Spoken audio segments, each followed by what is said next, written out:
Ha, there I am. Good morning. Good morning.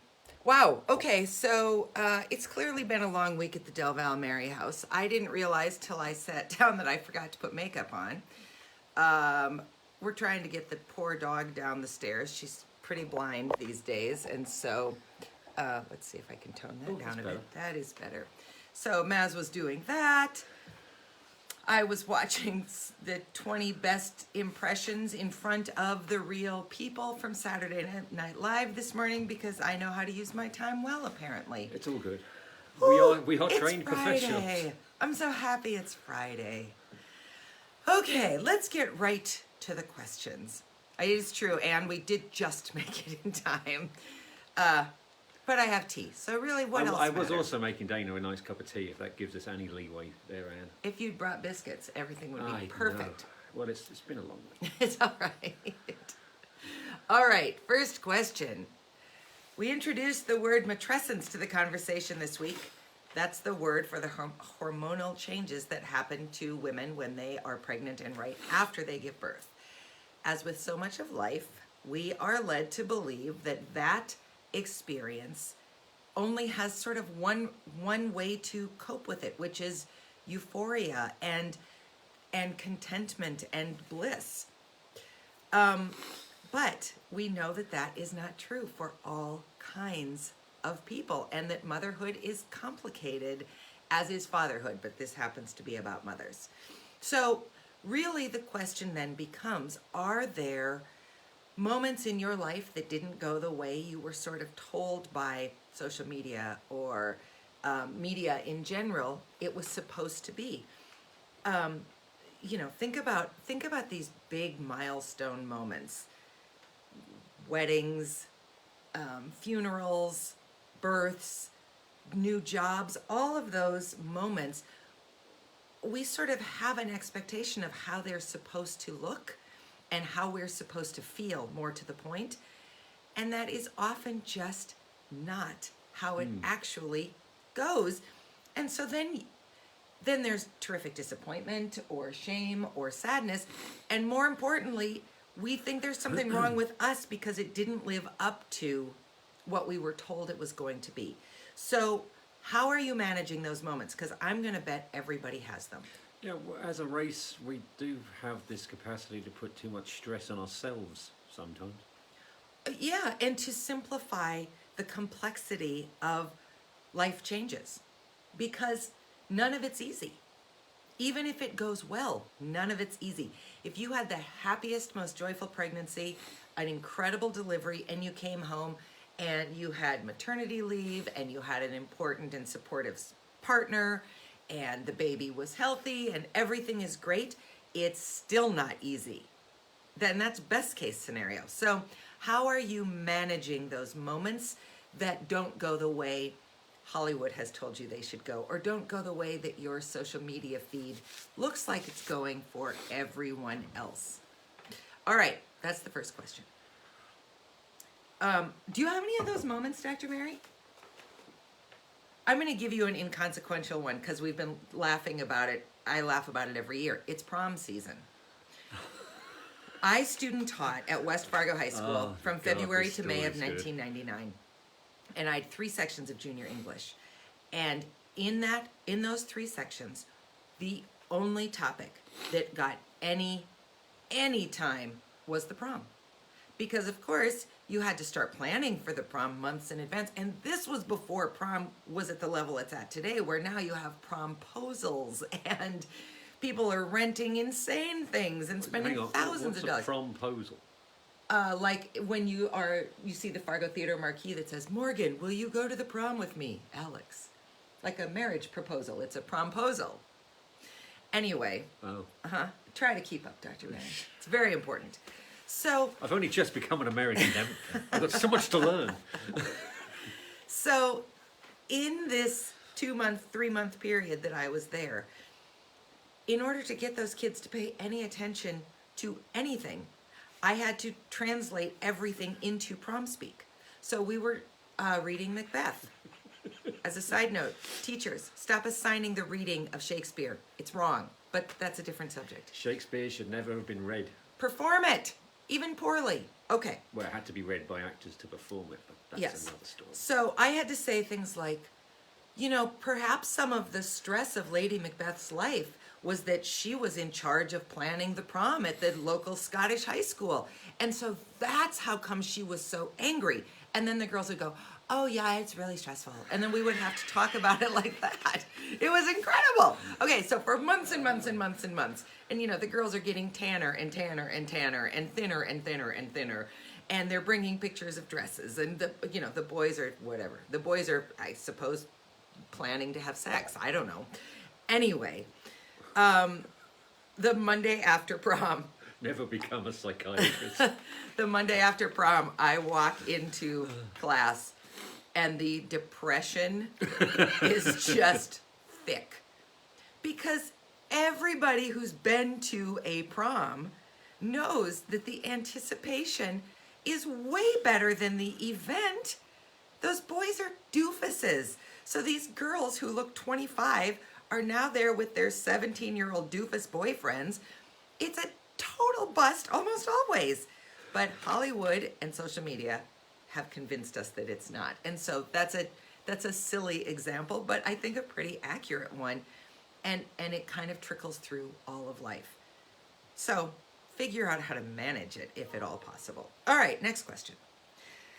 Like the shame that we very comfortably apply to women who might have mental, emotional, and physical struggles around motherhood, we tend to apply that same shame to addicts as well.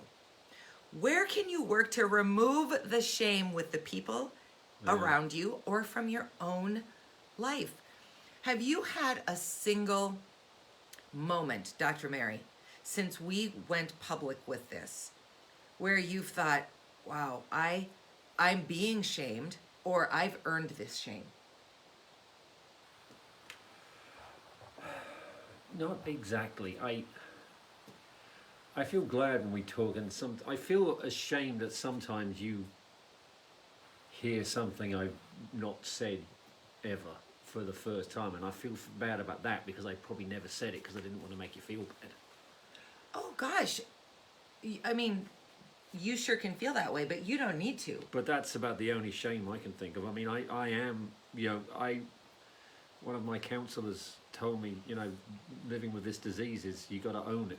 There's the shame is what kept you drinking, even when you knew you were drinking too much, and then you put that way back there in the denial and the lies, and you kept going, which is exactly what I did, which is what everyone does, not just me.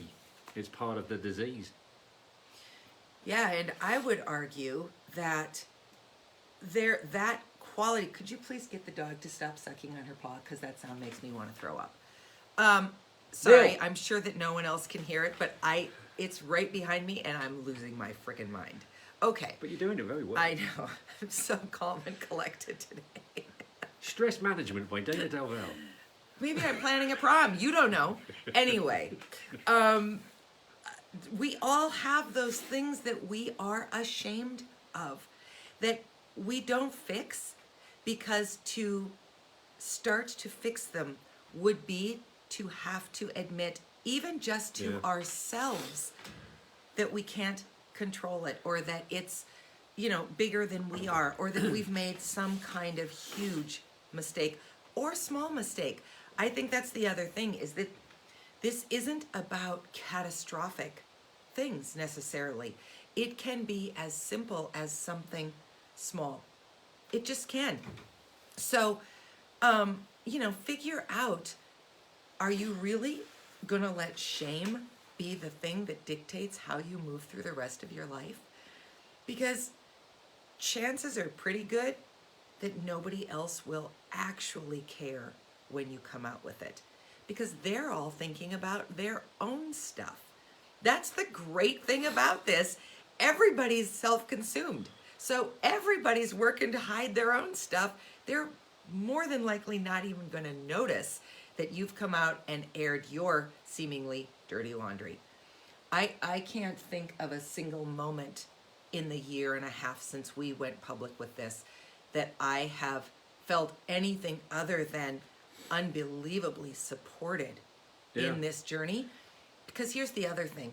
If there are people who think that we're using Maz's addiction to somehow gain notoriety, or that it's because I have this insatiable desire to be on camera, which I do, and that I'm using that to my own benefit. They're entitled to feel that way, but nobody has told me that, because mostly we don't tell people what we judge them for.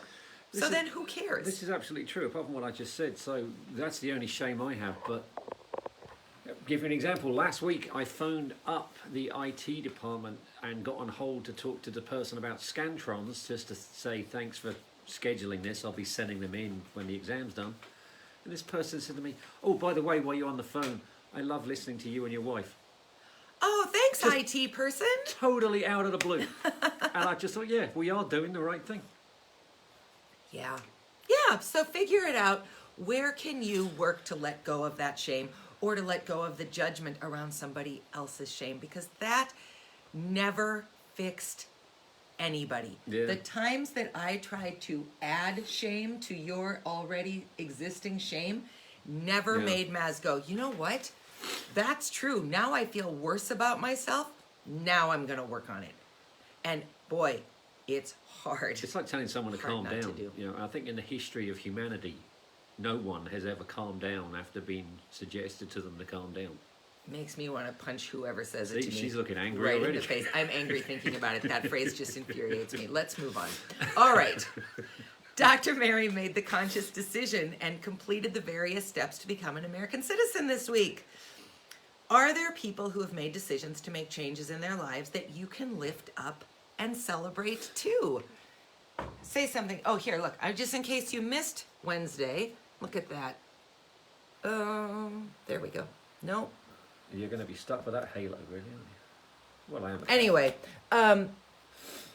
are there people you can lift up for decisions that they've made? You know, becoming an American citizen is not the same as, say, dropping an addiction. But you still had to, it was a process. It took time. It took other people's assistance. It took you making a commitment. For goodness sakes, any questions anybody wants to know about the founding fathers? Yes. Dr. Mary and I are your go-to experts, at least for the next couple of weeks, while that information is still fresh in our brain. Just as a side note, going back to the first question and the whole thing about shaming this and that, I would like to shame the entire institution in the fact there is one question about a historically significant woman in those questions I had to learn the answers to. One. Just, They don't even talk about Sacagawea. no. Just, I mean, I'm not going to sully what Susan B. Anthony did, but there Yeah, was she more was a big to deal. it than what she did. One question wouldn't have done it justice. I couldn't agree more. But I think there's 3 questions about African Americans and no questions about any. There is one question also about Native Americans. Yes, So the question was, who, name one tribe. Yeah, well, in no, there's America. 2 then. The other question was, who was here before Europeans got here? Right. Okay, we won't go into that. All right. The best time to get sober was years ago. The second best time to get sober is today. That can be applied to nearly every challenge in anyone's life. Yeah. So where do you need to decide that today is the best day to make a change? That's a very good question, actually. Yeah, because again, it can be something little. Today's the day that you say, I'm going to take a 10-minute walk at my lunch break. I'm going to stop saying, yeah, I should move a little more, and I'm just going to take a 10-minute walk. It's not, I'm going to run a marathon. It's a 10-minute walk. Start the process of making the change you want to make today. Start it today, because tomorrow will be in the past. So you'll already be one day in 24 short hours. Start it today. Nancy Taylor joined us to talk about addiction and education.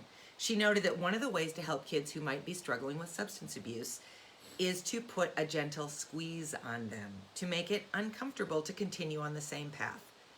Can you think about how to do that in your own life? That's hard, Yeah. because it's easy to enable yourself. So, for instance, let's go back to my Special K bar. My Special K bar analogy, my oft-held and long-discussed one. I cannot have those in the house. And I could think to myself, well, I want to see if they still have a hold on me. I'll just make a pan and see how I do. I know exactly how I will do. I will fail. I will eat that pan, and then I will be filled with shame and self-loathing, and I will have put on approximately 47.8 pounds. So I just do not give myself the opportunity to fail. I make it so that it's not even an option. Uncomfortable would not be enough for me. I have to go all the way to avoidance. So are there places where you can avoid things altogether, or are there other places where you can just make it a little bit uncomfortable? I think we've talked about this a lot in spin, but the instructors will often say, we're going to do this thing, whatever it is, for 30 more seconds. You can do anything for 30 seconds. And that is psychologically pretty true. I do planks almost every night. And I mean, like 2.5 minutes. It's nothing incredible. But often at 2 minutes, I will think to myself, can you just do 10 seconds more? And then I'll get to that and I'll think, can you do 10 seconds more? Well, pretty soon I'm at 2 minutes, 30 seconds because I just do it in 10-second increments. I don't start thinking I have to get through 180 seconds. It's just 10 seconds at a time. And that gets a little bit uncomfortable, but it's doable. Last question. Sorry, because we're running out of time, so I don't want to cut this off. Nancy also talked about the challenges around giving up sugar and the physical and psychological aspects of that. She noted that she's been doing self-talk around long-term goals, reading and researching to learn more, etc. Is that a way for you to start to conquer the struggles in your own life? You know, if you go back and watch any sports movies are filled with self-talk. That sort of, come on, that you say to yourself. There's power in that. It feels kind of silly, but there's real power in driving yourself motivationally. And then, are you someone who's inspired by people who have done the work you're trying to do? Does that work for you, Dr. Mary? I feel like it does. It's why you go to AA. Yeah, that is a huge part of it. But just talking about sugar, and don't get me wrong, I completely understand that, it is, it's tough to try and stay away from something if you're working on, say, staying away from sugar. Or in some ways, I think it might even be harder than alcohol. Well, can I just interrupt quickly? Because Nancy's right. With alcohol, we say to people, you just don't drink it anymore. But how do you avoid sugar? Because it's in everything. Yeah. We put it, well, not we, but, food manufacturers put it in everything. Yeah. It's almost a make-weight. There's a great experiment you can do. You get a can of Coke and a can of Diet Coke. The Diet Coke one will float with negative buoyancy, so it won't float on the surface of a body of water, but it will stay buoyant.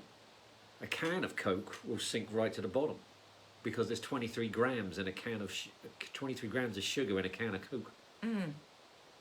Yeah. Okay. Well, on that happy note, we're 3 minutes long. Thanks to everybody who watched today. That was fun to see names pop up. So, have a great weekend. Spend some time answering these questions. Enjoy the sunshine. Enjoy the beautiful weather, and we'll be back on Monday. But be careful of the UV index too. Get some sunscreen on. Yes. It's my health tip for the weekend. We'll see you on Monday. Bye. Bye.